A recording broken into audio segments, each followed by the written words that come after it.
যে কথা বলছিলাম আপনার এই ২ নম্বর গেটের এই যে পাশে আমি দাঁড়িয়ে আছি যেখানে, এটাকে মোস্তফা ক্যাব বলে।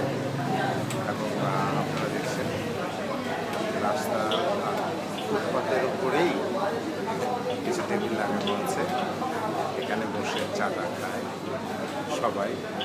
এবং আমরা অনেক সময় এখানে যখন কাজ না থাকি এখানে এসে এক কাপ চা খাই। এই শহরে যারা থাকে নিকটে তারা তো অবশ্যই চার জন্য এখানে একবার আসে। এবং যে কথাটা খুবই প্রয়োজনীয়, যারা ট্যুরিস্ট আসে সিঙ্গাপুরে তারা তো একবার মোস্তফা শহরে আসে। সাধারণত যারা বাংলাদেশি আছে, ইন্ডিয়ান, পাকিস্তানি, এরা যারা আছে যখন সিঙ্গাপুরে এরা ঘুরতে আসে সাধারণত মোস্তফাতে আসে মার্কেটিংয়ের জন্য।